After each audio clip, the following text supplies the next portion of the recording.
এলাকার সাধারণ মানুষকে পরিষেবা দেওয়ার জন্য দাঁতনে নতুন বিধায়ক কার্যালয় খুললেন কেশিয়ারি বিধানসভার বিজেপি বিধায়ক ভদ্র হেমব্রম।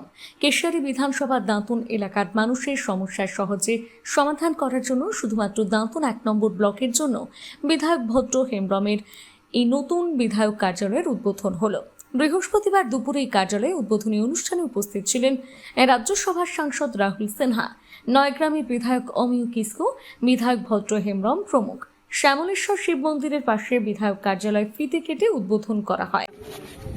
বলতে গেলে উড়িষ্যা বর্ডার এই 70 কিলোমিটার দূরত্বের মানুষের পরিষেবা দিতে গেলে আমাদেরকে দুটি ব্লক নিয়ে যেহেতু বিধানসভায় দুটি কার্যালয় করা একান্তই দরকার ছিল, সেই মোতাবেক আজকে আমরা এখানে দাঁতনে আমরা কার্যালয় আমরা উদ্বোধন করলাম।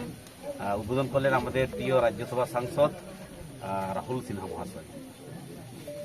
এখান থেকে পরিষেবা আমরা দাঁতন 1 ব্লক কেন্দ্রিক মানুষের পরিষেবাটা বিধায়ক শুধু নয়, এখানকার পঞ্চায়েত সমিতি থেকে শুরু করে সমস্ত পরিষেবাটা আমরা এইখান থেকেই আমরা মানুষের হাতে তুলে দিই। অভিষেক ব্যানার্জি তো এতদিনে জেলে থাকা উচিত এবং জেলে যাবেও, জেল ছাড়া কোনো রাস্তা নেই। এক তো যেভাবে ও হিংসা ছড়িয়েছে, যেভাবে দুর্নীতি করেছে, সব দুর্নীতির কেন্দ্রবিন্দু কালীঘাট, আর কালীঘাট মানেই অভিষেক ব্যানার্জি আর মমতা ব্যানার্জি।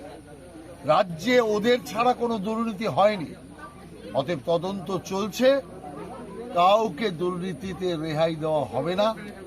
সে অভিষেক ব্যানার্জি হোক আর অন্য যেই হোক, যারা দুর্নীতি করে মানুষের টাকা খেয়েছে, উন্নয়নের টাকা নয়চয় করেছে, তাদের প্রত্যেকের বিরুদ্ধে কঠোর শাস্তিমূলক ব্যবস্থা নেওয়া হবে, নেবে, কারণ আইন মোতাবেকে চলবে। সৌগত রায় ডেপুটেশন দিয়ে বেরোনোর পরে তার গাড়ি লক্ষ্য করে ডিম ছোড়া হয়েছে, কি বলবেন? না, এই তো তৃণমূলের কাজ, তৃণমূলের লোকেরা করছে। তৃণমূলের লোকেরা এখন তৃণমূলের লোকদের সহ্য করতে পারছে না। এক তৃণমূল কংগ্রেস নেতা আরেক তৃণমূল কংগ্রেস নেতাকে গালি দিচ্ছে, আপনি দেখছেন না? যারা পথ ছেড়ে বেরিয়ে আসছে তারা মমতা ব্যানার্জিকেও গালি দিচ্ছে। আর পার্টিতে, তৃণমূল পার্টিতে এখন তো আর লোকজন কিছু বলতে কিছু নেই। এখন যে কজন আছে সেই কজন যাবে কোথায় এটা চিন্তা করছে। আর আমি আপনাকে পরিষ্কার বলি, যদি সম্মান রাখতে হয়, মমতা ব্যানার্জি এই তৃণমূল পার্টির বোর্ডটা তৈরি করেছিলেন, ওনারই উচিত বোর্ডটা গঙ্গার জলে ভাসিয়ে দেওয়া। কারণ আপনি দেখলেন তো ফলতার ইলেকশনে তৃণমূল কংগ্রেস জামানত জব্দ হয়েছে, জামানত জব্দ। এরপরে আরো দুঃখ কপালে আছে। সেই কারণে যদি এই পার্টির আর কোনো ভবিষ্যৎই নেই, তখন তৃণমূলের বোর্ডটা গঙ্গার জলে ভাসিয়ে দেওয়া দরকার। আবাস যোজনা কেন্দ্রের তার থেকেও টাকা খেয়েছে। 100 দিনের কাজ, সেখানেও মানুষকে ছাড়েনি। রাস্তা তৈরি হয়েছে, সেখানেও টাকা খেয়েছে।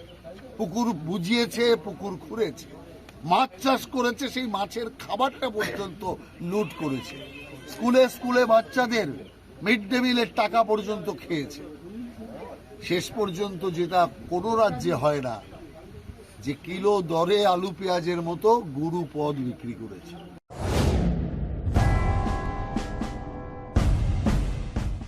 কেশিয়ারিতে পথ চলা শুরু করতে চলেছে বাজাজ বাইকের নতুন শোরুম সৌভিক মোটরস। আগামী 28শে মে বৃহস্পতিবার সকাল 10টায় এই নতুন শোরুমের শুভ উদ্বোধন উপলক্ষে থাকছে ধামাকা গ্র্যান্ড ওপেনিং অফার্স।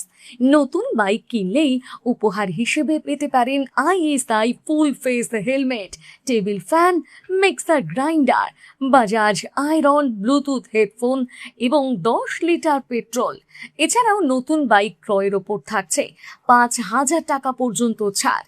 যে কোনো বাইক অ্যাডভান্স বুকিং করলেই 1000 টাকা ক্যাশব্যাক এবং পুরনো বাইক এক্সচেঞ্জে পাবেন 1000 টাকা এক্সচেঞ্জ বোনাস।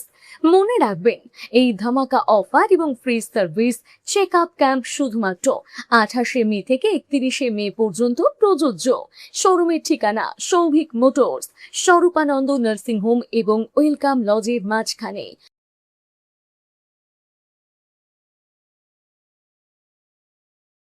নিজেকে আপডেট রাখতে ফলো করুন সানন্দা নিউজ।